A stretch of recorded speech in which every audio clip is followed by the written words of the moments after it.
Señoras y señores, lo que está ocurriendo en las entrañas de la Organización de las Naciones Unidas podría cambiar el rumbo del conflicto en Medio Oriente y también el futuro de la propia ONU. Más de 500 funcionarios del Alto Comisionado de las Naciones Unidas para los Derechos Humanos levantaron la voz en un gesto sin precedentes. Han firmado una carta explosiva, un documento interno que exige a la máxima autoridad del organismo, Volker Türk, que diga en voz alta lo que hasta ahora muchos han susurrado en pasillos diplomáticos, que lo que ocurre en Gaza es un genocidio en curso. La presión interna es tan intensa que pone a la ONU contra las cuerdas. ¿Callará arriesgando su credibilidad frente al mundo entero o se atreverá a lanzar una acusación que podría marcar la historia? La misiva, enviada el miércoles 27, no deja espacio para interpretaciones ambiguas.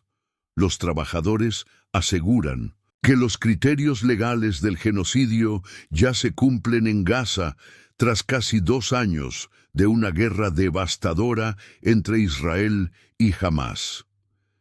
La carta señala con crudeza la escala, la extensión y la naturaleza de las violaciones documentadas. Miles de muertos, desplazamientos masivos, hambre extrema y un sufrimiento humano que parece no tener fin. Y el mensaje es claro. El CNUDH tiene una fuerte responsabilidad legal y moral de denunciar actos de genocidio. Palabras firmes, directas, imposibles de ignorar. Los firmantes no se detienen ahí. Lanzan una advertencia que resuena como un trueno en el Palacio de las Naciones de Ginebra. Dejar de denunciar un genocidio en marcha mina la credibilidad de la ONU y del propio sistema de derechos humanos. Para reforzar el reclamo, recuerdan la herida aún abierta de Ruanda en 1994, donde más de 1 millón de personas fueron asesinadas mientras la comunidad internacional observaba impotente. Se repetirá la historia, esta vez en Gaza. Como era de esperarse, la reacción de Israel no tardó.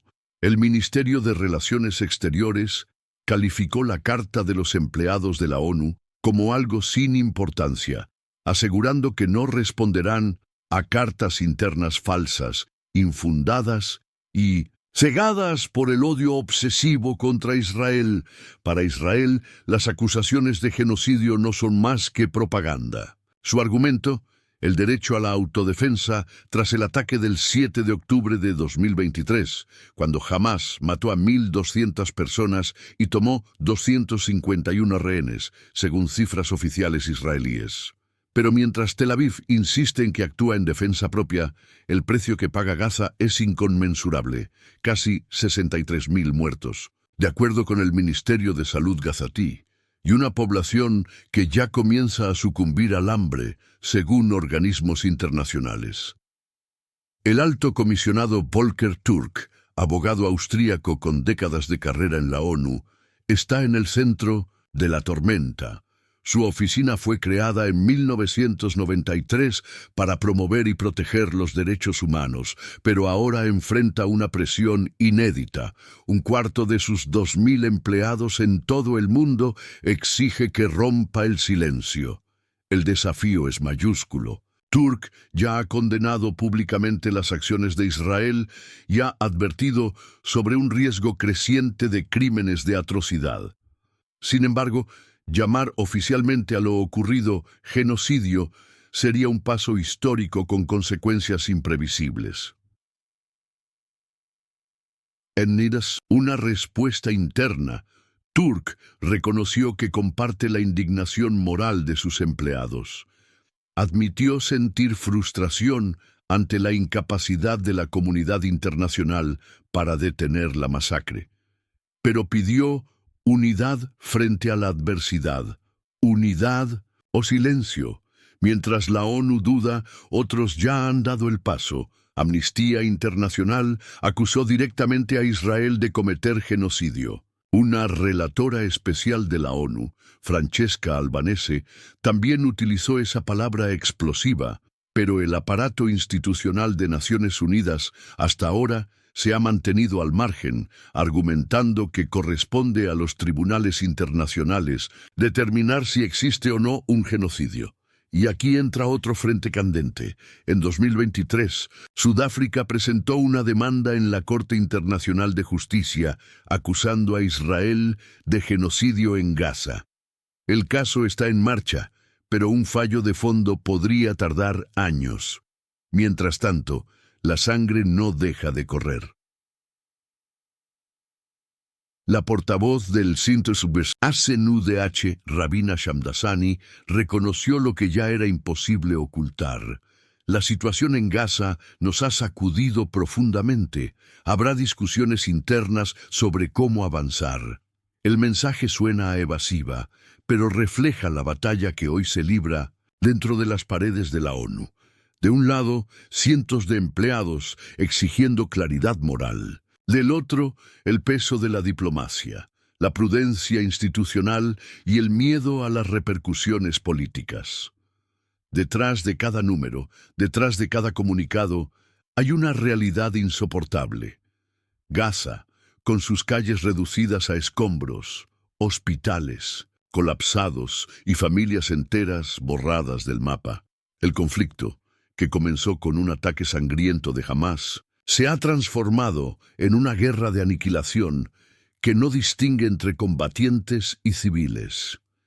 Y aunque Israel insiste en que busca eliminar al grupo armado, lo cierto es que las imágenes que llegan desde la franja muestran barrios enteros, devastados, niños hambrientos y morgues abarrotadas.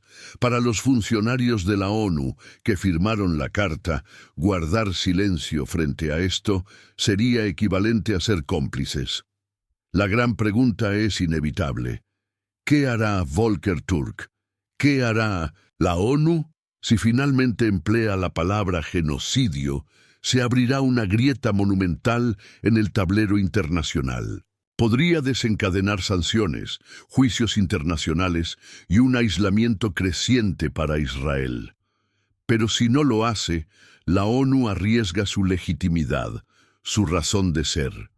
Porque, ¿de qué sirve un organismo de derechos humanos que no se atreve a llamar las cosas por su nombre? La guerra en Gaza no solo ha cobrado decenas de miles de vidas, ha fracturado alianzas, ha estremecido a Medio Oriente, ha enfrentado a potencias en la arena diplomática. Ahora amenaza con fracturar también a la propia ONU, el organismo que nació tras la Segunda Guerra Mundial con la promesa de proteger a la humanidad de atrocidades semejantes. ¿Estamos ante un genocidio o ante un debate semántico que esconde la incapacidad global de detener la barbarie? Lo cierto es que hoy, desde Ginebra hasta Nueva York, desde Tel Aviv hasta Gaza, el eco de esta carta no deja de retumbar. Más de 500 voces dentro de la ONU han dado un paso que podría cambiar la historia. La pregunta es, ¿tendrá la ONU el coraje de seguirlas? Y mientras esa respuesta llega en Gaza, cada día que pasa significa más vidas perdidas, más hambre, más desesperación. La historia juzgará no solo a los que atacan y a los que responden, sino también a quienes eligieron callar.